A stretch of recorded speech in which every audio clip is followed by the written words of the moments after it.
Nebraska pre-algebra final exam, very pre-algebra cumulative exam. There are 14 review sections. We're going to break it up into 3 different parts.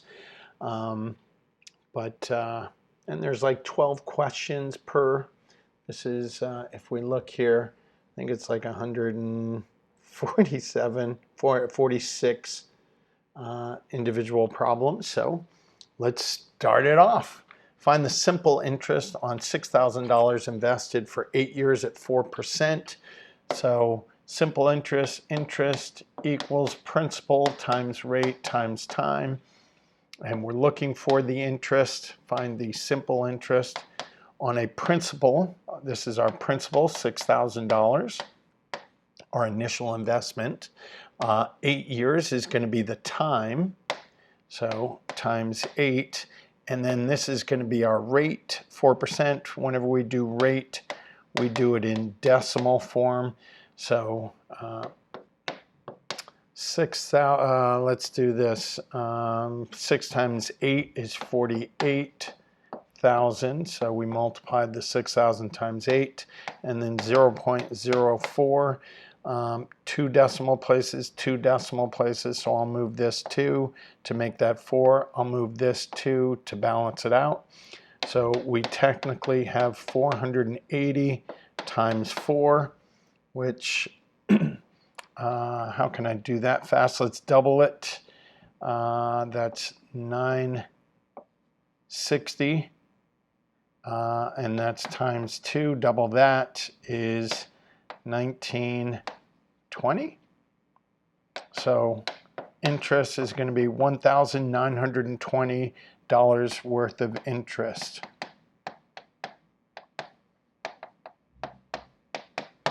Worth of interest on $6,000 over 8 years.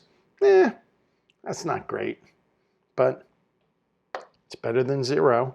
So now we would just check our work. 6,000 times 8 gave me my 48,000 times 0.04, which gave me $1,920. Just a little quick check to make sure that my simple math was correct. What is the reciprocal of 4/7?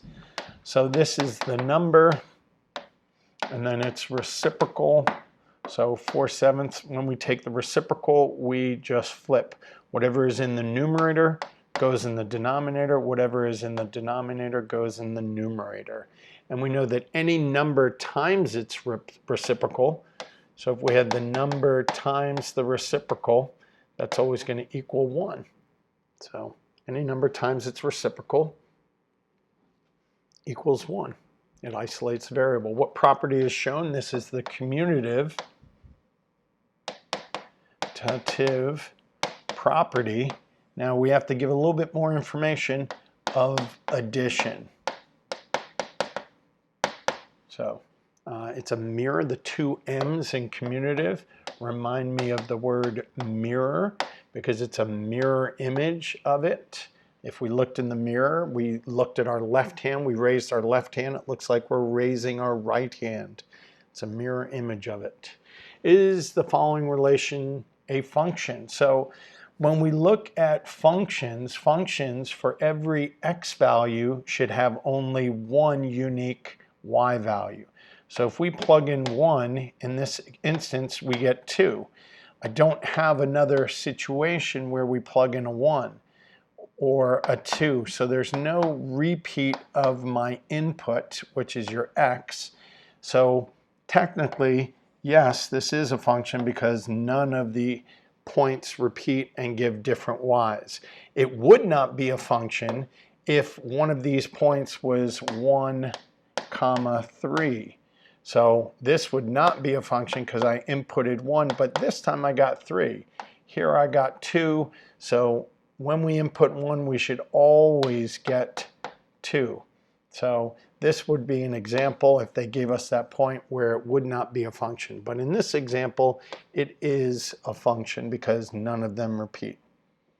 Last week, Dunkin' Donuts medium coffee cost $1.63. Wouldn't that be nice? This week, the same coffee costs $1.74. Find the percent of increase to the nearest tenth of a percent in the price of the coffee at Dunkin' Donuts.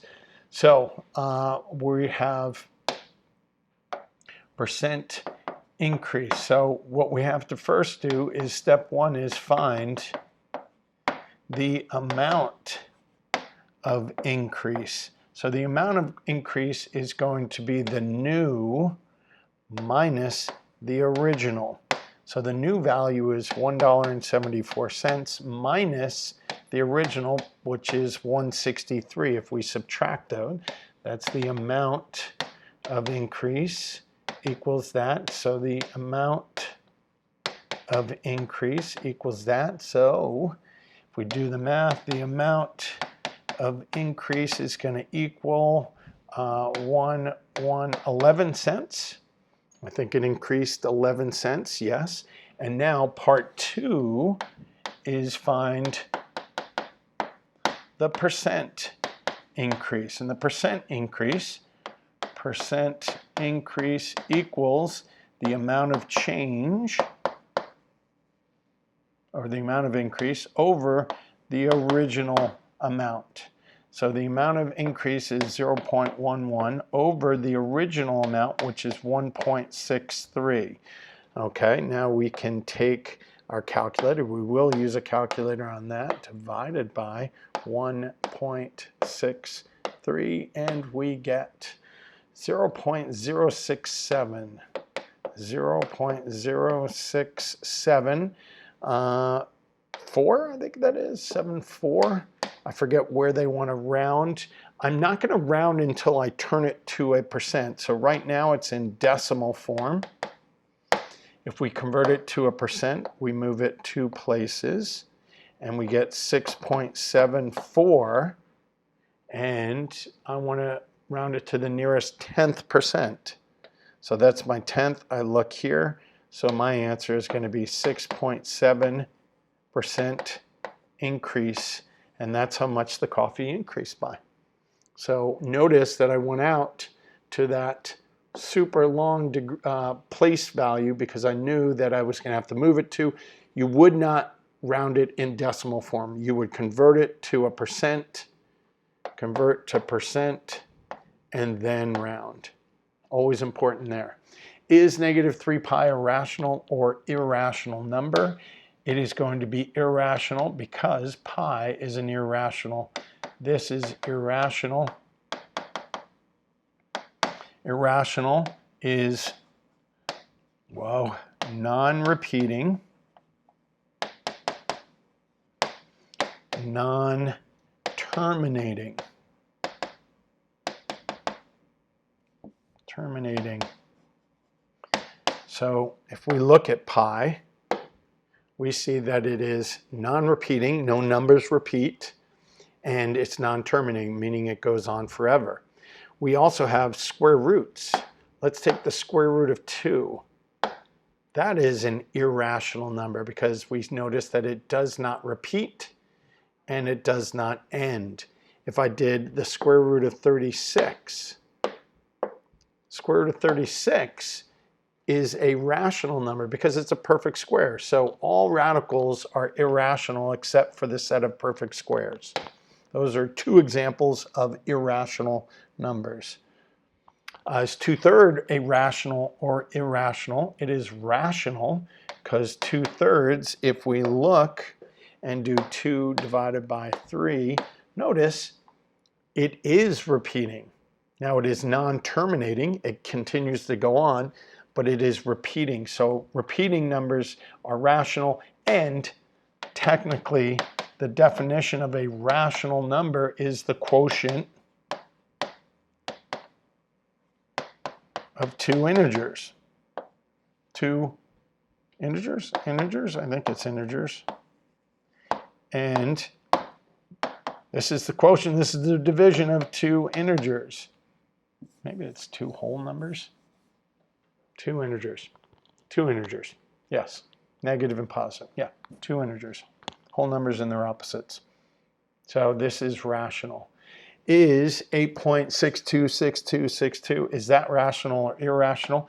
that is again rational because that is how we would notate it, and it repeats. Any number that repeats is considered rational. We could also know that this is 8 and 62/99.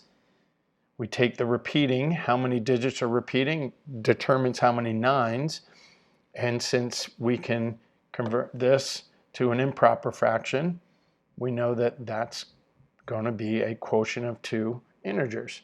So that is a rational number. If we can write it as a fraction, it's a rational number.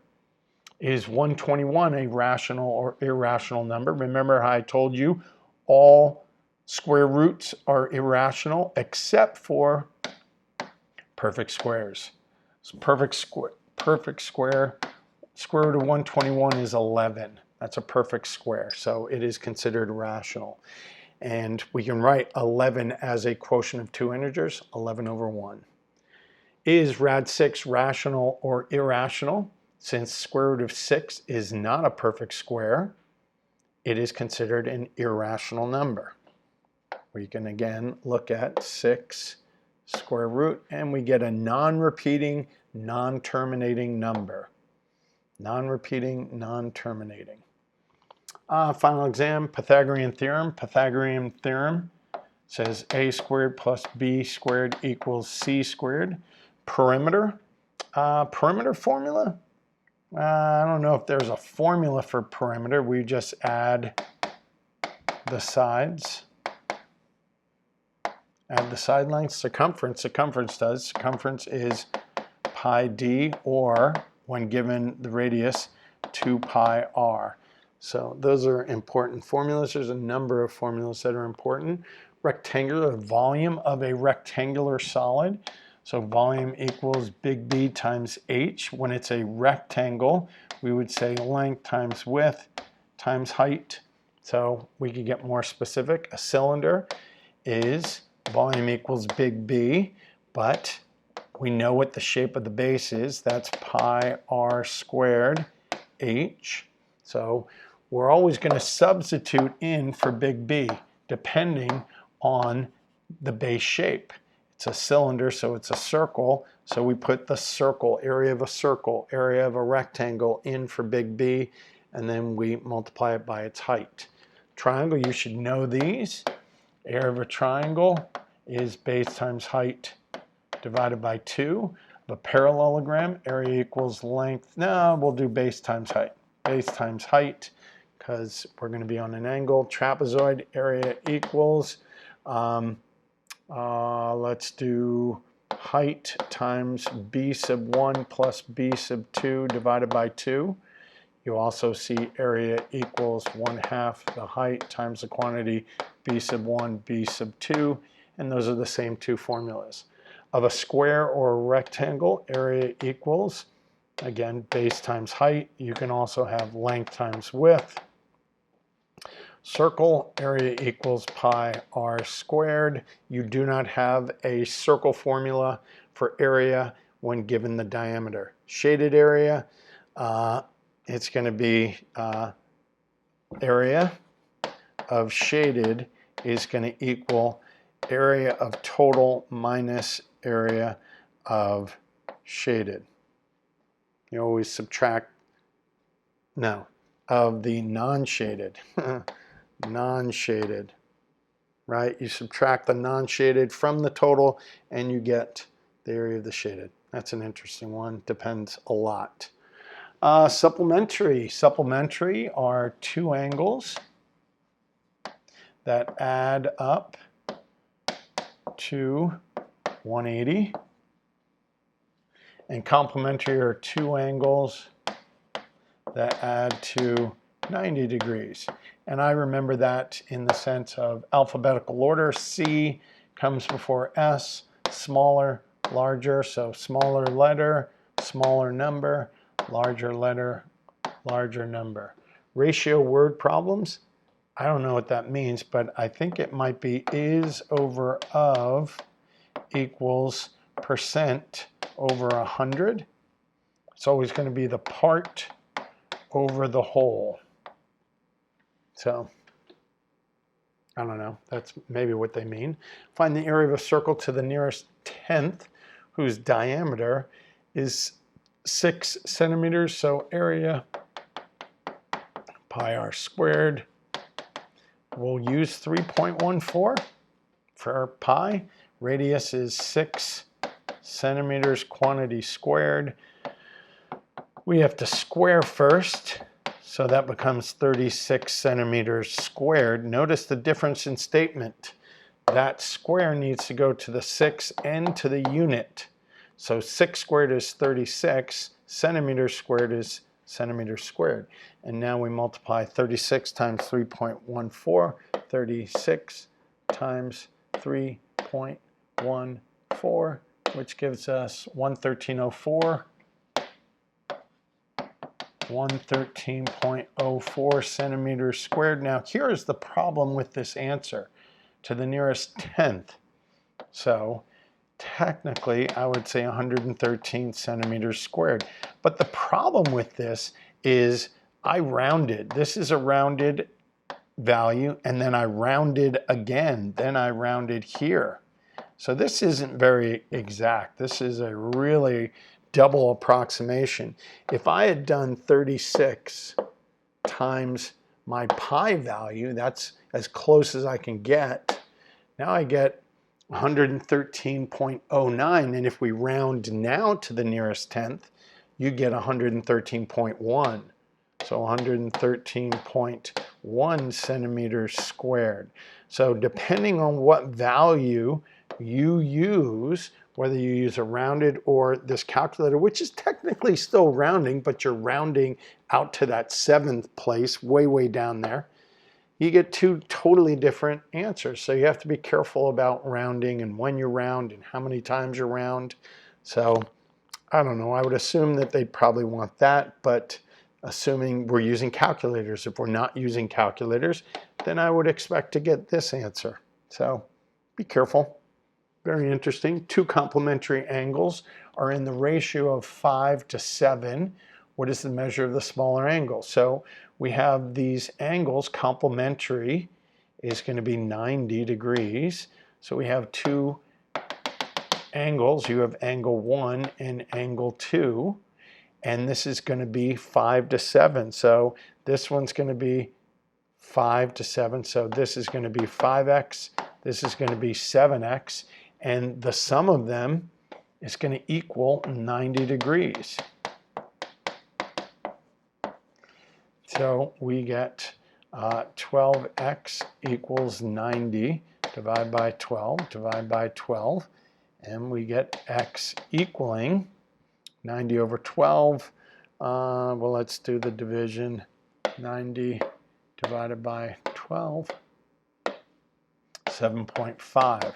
Now that is what x equals. So if I want to find the two angles, I'm going to take 5 times 7.5, and I'm going to take 7 times 7.5, and that's going to give me, what's that, 49, and then half of 7, which is, oh no, that's, no, yeah, 49, and then half of 7, which is 3.5, so 52.5? 52.5? 52.5. So this angle is 52.5 degrees, and that's going to be 35, 6, 7, 37.5. That's interesting. Wouldn't have done that.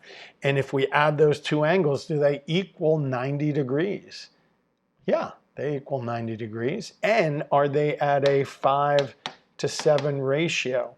Does 5 over 7 equal 37.5 over 52.5? If we cross product these, we better get an equivalency. So we can test that out just for fun purposes, times 52.5, which gives us 262.5, and 7 times 37.5. Do we get 262.5? Yeah. So we know that it's in a ratio. And then the question says, Oh, that wasn't a 0, that was a degree. Two complementary angles. What are the measure of the smaller angle? The smaller angle is 37.5 degrees. And I would use degrees. What is the volume of a cylinder to the nearest tenth whose radius is 4 and whose height is 9? So we have this cylinder that has a height of 9, no units, and a radius of 4. That's a horrible 4. Radius of 4. And so volume equals big B times H. B represents the base. The base is a circle, so we would use pi r squared times the height. Volume equals 3.14 times the radius, which is 4 squared, times the height, which is 9. Volume equals 3.14 times 16 times 9. And now we would, I'm going to use the other pi value. I'm going to use the pi value calculator pi, because I have a calculator available. 16 times 9, which gives me 144. 144 pi would be the exact answer. And then I'm going to multiply that by pi, which is a rounded answer. And 452, I think 892. Oh, not even close. 3893. 3893. 3893. 3893. And it says round to the nearest tenth. That's the tenth. I'm going to round that up. So we get volume is 452.4 units cubed. Units cubed. We can even do this, cubed units, because we're not given any units. Yeah, so that's the volume. Volume is cubed. Area is squared. Distance is to the first. The perimeter of a rectangle is 338 feet. If the ratio of the length to the width is 8 to 5, find the length. So we know length, width, we know perimeter equals 2L plus 2W, and the ratio of the length to width equals 8 to 5. So we'll say that width equals 5x, length equals 8x, and now we plug it into our perimeter. P equals 2 times 8x plus 2 times 5x, and we know the perimeter, so we can fill in that too, sorry. Perimeter is 338, so 338 equals 16x plus 10x. 338 equals 26x divided by 26. 338 divided by 26 gives me 13. So x equals 13. Now that doesn't tell me what my length or width is. So the perimeter, find the length. So the length is going to be 8 times 13, which is 96 plus 8 more, which is 104. And do we have units? Feet. The length is 104 feet. Let's make sure 8 times 13, 24 plus 80, yeah, 104. I just did 8 times 10 plus 8 times 3. And make sure we answered it correctly. That looks good. A right triangle has a base of 16 meters and a hypotenuse of 20 meters. What is the height of the triangle? So we have a triangle, a right triangle, very important that we know that. The base of 16 meters. The hypotenuse is always the side opposite the 90 degrees. This is the hypotenuse, so that is 20 meters.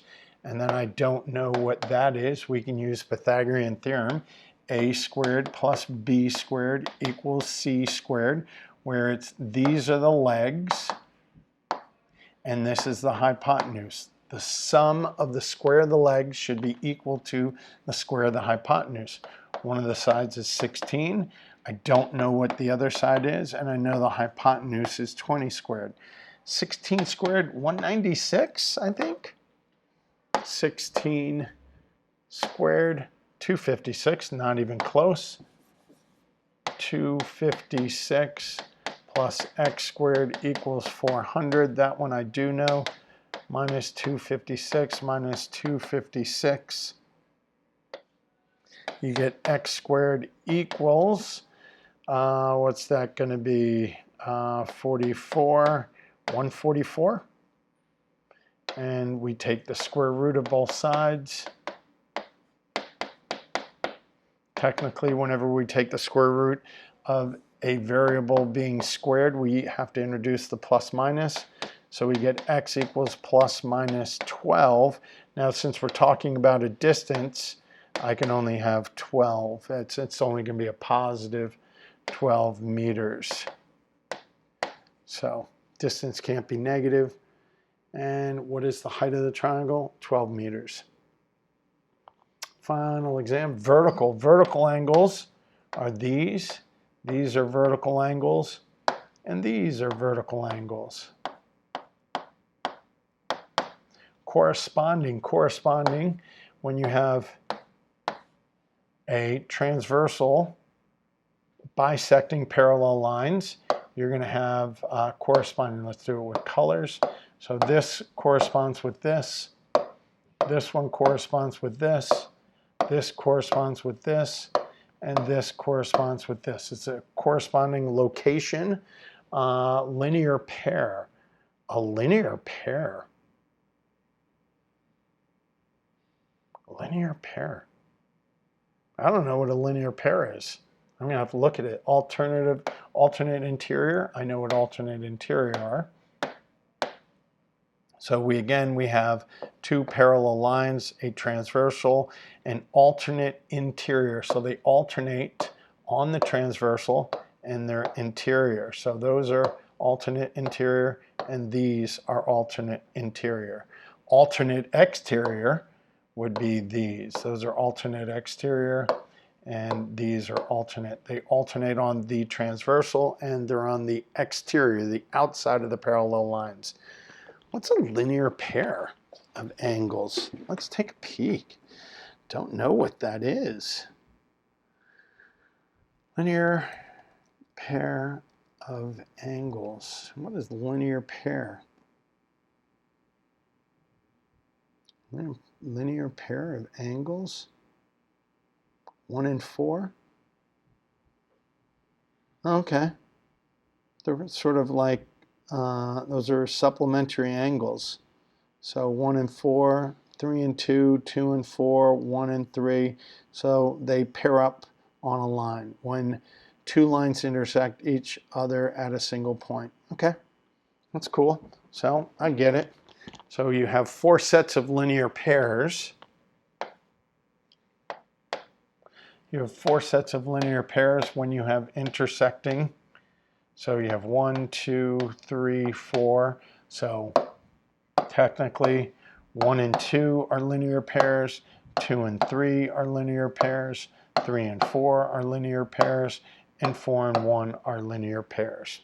So 4 sets of linear pairs. What is this? This is going to be slope-intercept form. You get the slope. You're able to find the slope and the y-intercept from that form. Slope is going to be, you're given 2 points, x sub 1, y sub 1, and x sub 2, comma, y sub 2. This is point 1 and point 2.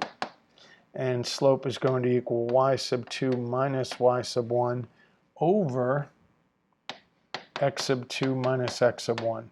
That's what slope equals. Vertical lines, we've talked about that. These are vertical lines. They are congruent. These are vertical lines. They are also horizontal lines. Oh, sorry. Vertical lines graphing, sorry. Vertical lines look like this. These are vertical lines. Let's draw a graph. So we have a graph. This is our x-intercept, or x-axis, y-axis. A vertical line would be this, sorry. And if we have horizontal lines, this is my x-axis, y-axis. Vertical lines look like this, okay? Something you should know. There are characteristics, writing equation of lines. So we have slope-intercept. We have standard form. Standard form is ax plus by equals c. The other one is point slope form.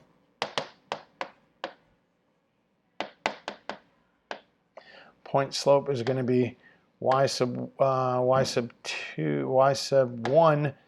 y minus y sub 1, y minus y sub 1 equals m times the quantity x minus x sub 1. Yes, where m is the slope, x sub 1 comma y sub 1 is a point, and technically x comma y is also a point.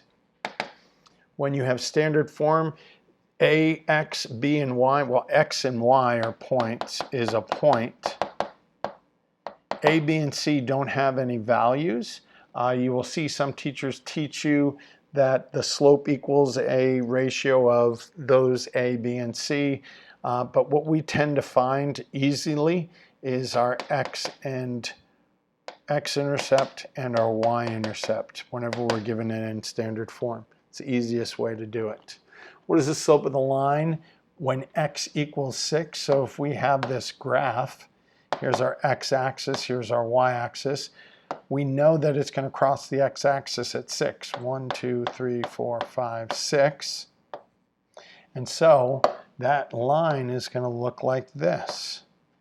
It's going to be a vertical line, because if we take these points, if you look at this point, this equation says it doesn't matter what you plug in for y, x will always equal 6. So this is 6, 4. This is like 6, 2. This is 6, 0. This point might be 6, negative 3. And we notice it doesn't matter what you have for y, your x value is always going to equal 6. So that looks like a vertical line. So what is the slope of that? Well, the slope equals rise over run. So how much do we rise? We rise 2 and run 0. So 2 over 0 doesn't have a value. That's no solution. No solution. It's not a number. So this has no slope. That's what we call it. Different from 0. 0 slope is flat. No slope is super steep. What is the slope of the line? Y equals 3. We notice again that we only have one variable. So when we graph this, this is my x, this is my y. 1, 2, 3. It's going to cross the y-axis at 3. So that line looks like this. And if we looked at all these points again, you'll notice we have no x in there. So it doesn't matter what we plug in for x, y is always going to be 3. So if we look at this, this is 0, 3. This point is 1, 3. This point could be 4, 3. This could be negative 5, 3. And this could be negative 8, 3. Notice every single time y equals 3.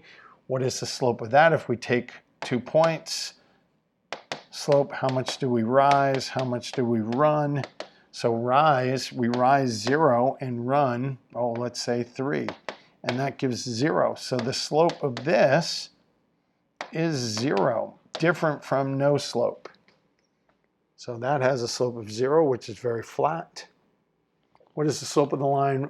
5y minus 3x equals 10. So currently it's kind of in standard form. So we can convert it to slope-intercept form by setting it equal to y, because we get it in this format. So if we isolate for y, which it's kind of set us up for, Let's move the 3x over. You get 5y equals 3x plus 10. We'll divide everything by 5. We have to divide one side, we have to divide the other. We get 3/5 x plus 2. So my slope is the coefficient of x. My slope is equal to 3/5. What is the slope of the line containing the points? So this is going to be x sub 1, y sub 1, x sub 2, y sub 2. This is 0.1, 0.2. I know that slope equals my difference of y's, y sub 2 minus y sub 1, over my difference of x's, which is x sub 2 minus x sub 1. My y sub 2 value is -7 minus my y sub 1 value, which is 5. My x sub 2 value is 6 minus my x sub 1 value, which is 3. -12 over 3, which equals -4. My slope of the line containing those 2 points is -4. Write the equation of a line that passes through the point and has a slope of -2. So it doesn't say what equation we can use. If we're given a point and a slope, we should use point-slope form.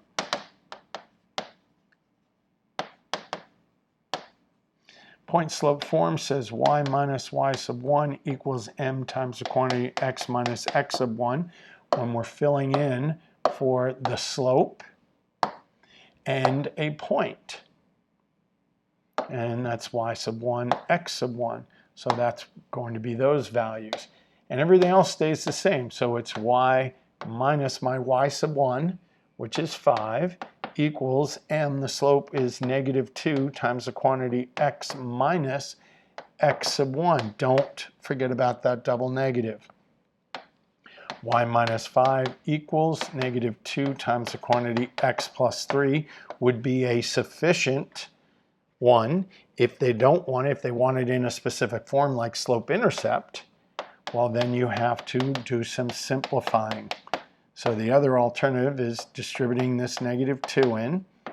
Y minus 5 equals -2x minus 6, and then we move the 5.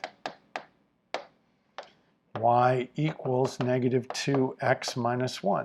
That would be in slope-intercept form. If they want it in standard form, you would need to move the, if you want, so this is slope-intercept form. If they want it in standard form, you have y equals -2x minus 1. You'd move the x over, and you get 2x plus y equals -1. This is in standard form. Standard form is ax plus by equals c, where a, b, and c are going to be integers.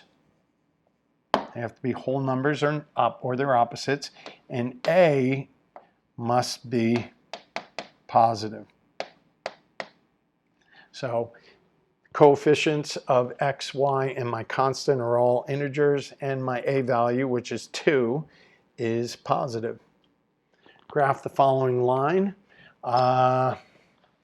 So it's in standard form. Technically, my x-intercept is going to equal -8/3, and my y-intercept is going to equal 2. You see how I can find that super quick. My y-axis is 2. My x-axis is -8/3, which is about there. And I can draw the line, connect the dots, and I can graph my coordinate. I know what that point is.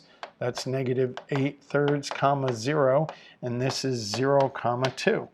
And that's enough information. The other thing I could have done is you can solve for y. So you could subtract 3x, -4y equals -3x minus 8, divide by -4, divide by -4, divide by -4, y equals 3/4 x plus 2.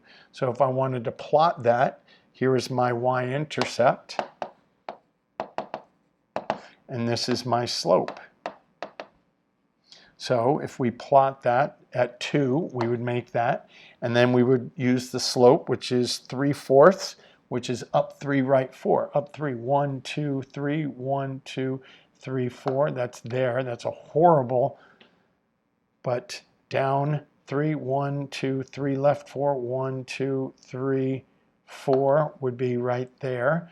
So yeah, it's not the best rendition of that line, but those are true also, and your points would be negative 1, 2, 3, 4, negative 4, negative 1. This point would still be 0, 2, and this point would be 1, 2, 3, 4, 1, 2, 3, 4, 5. So we would still, if we connected that green line better, it would be on top of both of those. All right, review sheet number 4. How many pages are we in? We're 28 pages in. Okay. Show all work for questions. No work equals no credit. I get it. Love it. If you do not remember how to do a problem, you must ask before school, not before class. Look in your notes, textbook, or online for assistance. Wow, that's very nice. Solve for n. So we have this two-step equation. We're going to get rid of the of addition and subtraction first. That's going to give me 20. We're going to multiply by the reciprocal. We are not going to divide by 2/3, negative 2/3. We're going to multiply by the reciprocal because that is way easier. This is in the denominator, numerator. That becomes 10, so we get negative 30. It does not say to check negative, what? Negative 30? Solve for n? Minus 8, Mr. Mac. Hiya. Good, so, hey, negative 30 was not one of my answers. So clearly I made a mistake. So stop and check your work. And because I wrote my work, I was able to check my work and fix it and find out that it is negative 6. There you go. That's why you check. That's why you don't rush through. Much better. The inequality 3x minus 6 is less than 6x plus 8 is equivalent to, well, we look, they're all solved for x, so we will solve for x also. Mr. Mac always says, move variables first. You get negative 6 is less than 3x plus 18. You're going to minus 18 from both sides. And this time I'm going to do it correctly. And that is negative 24 is less than 3x. Divide by 3, divide by 3. We get negative 8 is less than x. Notice in all of the answers, the variable comes first. So I would rewrite it. And since it's eating the x, I'm going to make sure it's still eating the x when I rewrite it. So x is greater than negative 8. X is greater than negative 8 is number 1. In terms of pi, what is the volume? We go back to volume equals big B times h, volume of a cylinder, 2 base figures. This is a formula for all 2 base figures. And my base shape is a circle. So I'm going to use the area of a circle formula in there. And we're going to keep pi as pi. My radius, notice this is my diameter. So the radius is going to be half of that stinker, which is 6.5 inches. And we're going to square that times the height, which is 20 inches. So volume equals 6.5 squared, 6.5 squared, 42.25, 42.25 pi inches squared. Pi is a value, is a decimal value. It's a symbol for a value. That's why it comes in front of the unit times 20 inches. And we're just going to double that and move the decimal.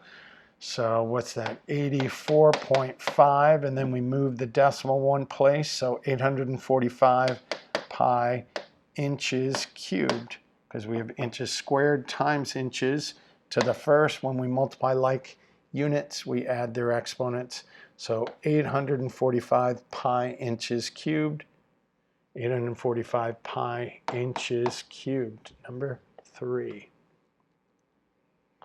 What is the slope of the line whose equation? We again have it in standard form. We will solve for y. 4y equals 6x plus 20. We're going to divide everything by 4, and we get y equals 3/2 x plus 5. So my slope is 3/2. Always reduce your fractions. The reciprocal of 7/3. If this is my number, the reciprocal is going to be flipped. Denominator goes numerator, numerator goes denominator, and that would be 3/7. Each correct solution should all work. A correct answer with no work shown will only receive 1 credit. Perform the indicated operation. We are going to distribute. We don't have any like terms inside this trinomial, so we can't simplify. You would simplify first. So we have negative 6x squared times negative 3x squared minus 6x squared times 5x minus 6x squared times negative 6. And we get negative 6 times negative 3 is 18, x to the 4th minus 30 x to the 3rd plus 36x squared. Whenever we multiply monomials, you multiply the coefficients, and then you multiply like bases. We're going to add their exponent. So state the name of the property used. We use the distributive property.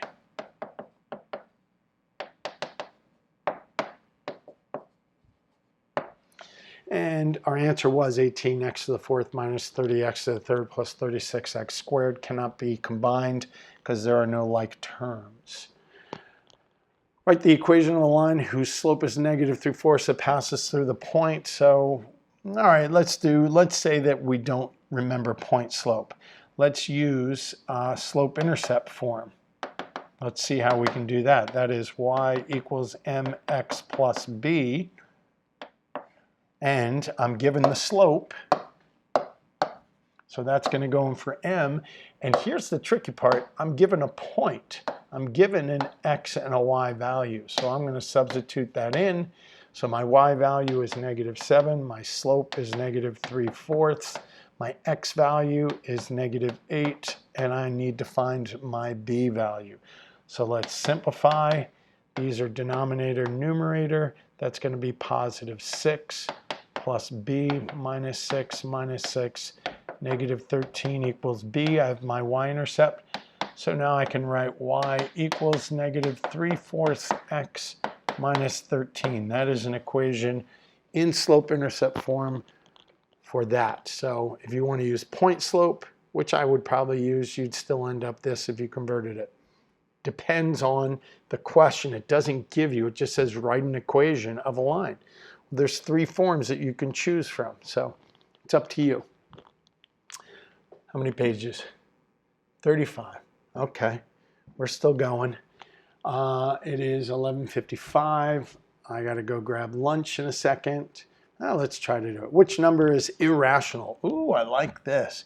So this is written as a rational. Definition of rational number is the quotient of 2 integers. Quotient is division. I was able. So this is rational. Square root of 121 equals 11. So that's rational. Negative 8 pi. Pi is irrational. So this is going to be my irrational. And just to understand, this is the square root of 25 over the square root of 49. We can separate radicals when they're being multiplied or divided. And square root of 25 is a perfect square. Square root of 49 is a perfect square. So this is also a rational fraction. If 24.5 is 35% of a number, what is the number? There's a couple ways of doing this. We can set up two equivalent fractions. We can do the percent, and we can do the number, and we have the part over the whole. So those two fractions, 24 that's 35% over 100%. So this is the part, so 24.5 is also the part. And then we can do cross product. There's no number that we're gonna do, so I would do 24.5 times 100 equals 35 times x. 24.5 times 100 is 2 zeros, 2 decimal places. So I moved it 1, 2. That's why my number now becomes 2,450 equals 35x. Let's divide both sides by 35. 5 goes into both of those. 7. Does 7 go into 2450? I don't know. Who knows?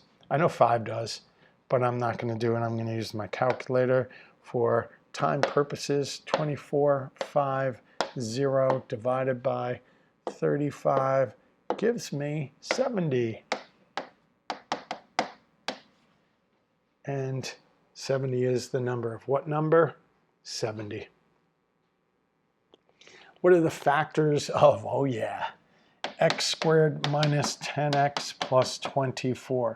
So I'm going to remind you to go find and look for factoring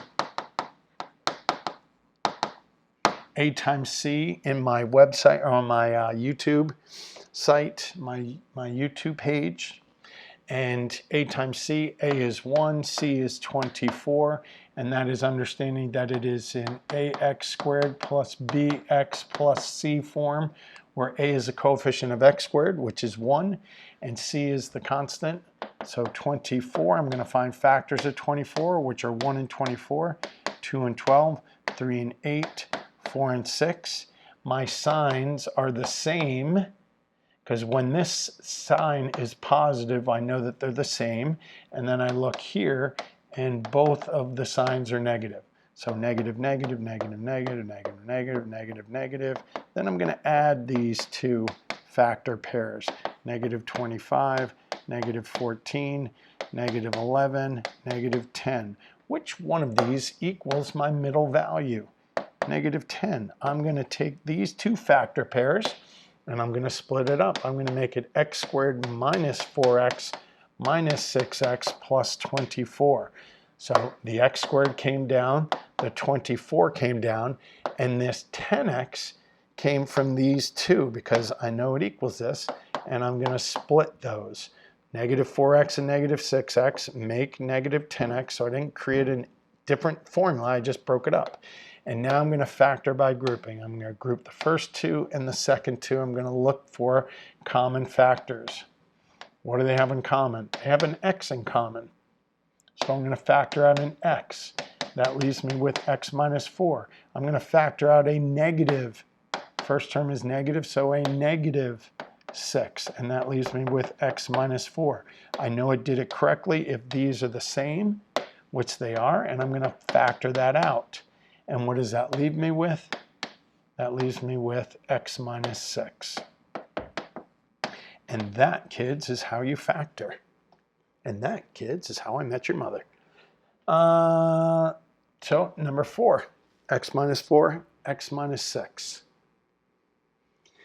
The measure of two supplementary angles are in the ratio of 7 and 5. What are the measures in all supplementary this time? So we know that it's going to be 7x plus 5x equals 180. So that gives me 12x equals 180. Divide by 12, divide by 12. X equals, let's use our calculator, 180 divided by 12 gives me 15. That is x, not the angle. And now, what is the measure in degrees of the smaller? So 5x is my smaller, so 5 times 15. 5 times 15 is going to be what, 60, 120, 135?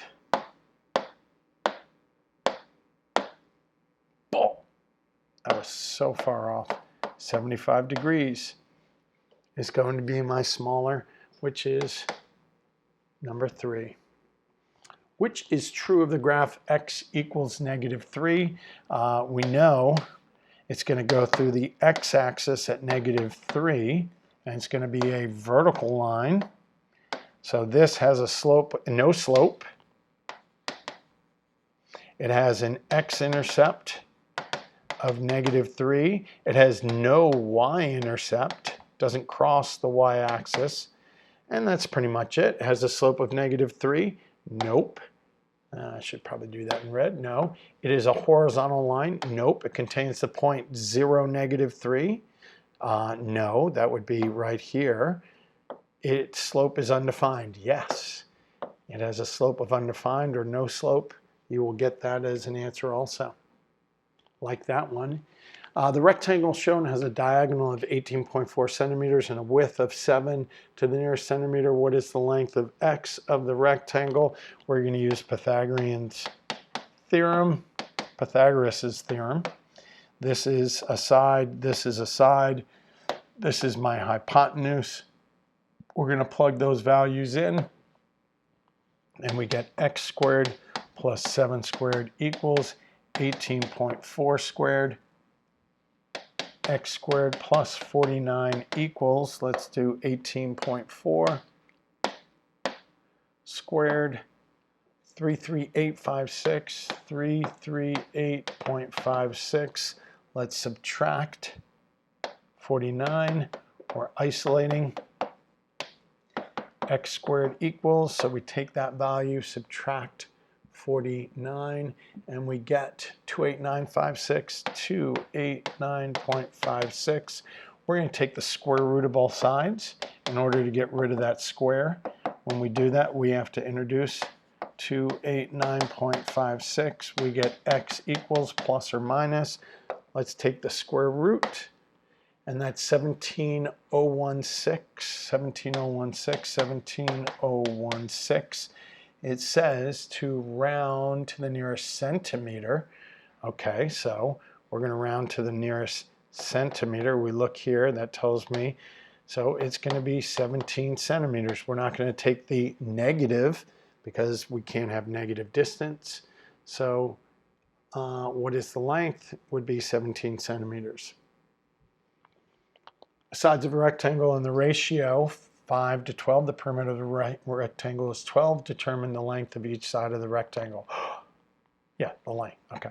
Length and width. So rectangle are, oh, the length of each side.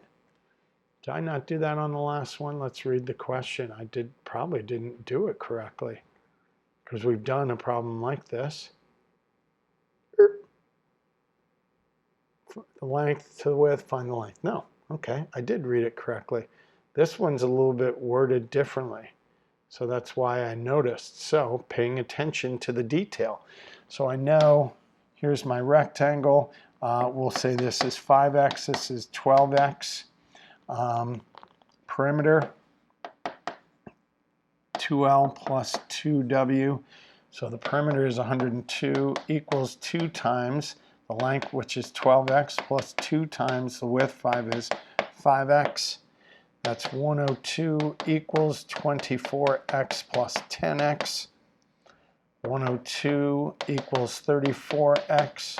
Divide by 34, divide by 34.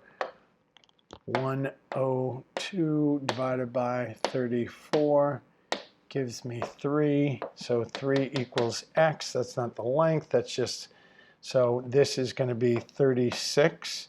This is going to be 15. So find the perimeter, and that's meters, 15 meters, 36 meters. Determine the length of each side. So the length is 36 meters and the width is 15 meters. There are the length of each of the sides. Yeah, so be careful of that one, a little tricky. All right, we're going to stop there. That was 42 pages, and we did the first 5 review sheets. So nice work, really good. You need to be proficient at these pre-algebra skills.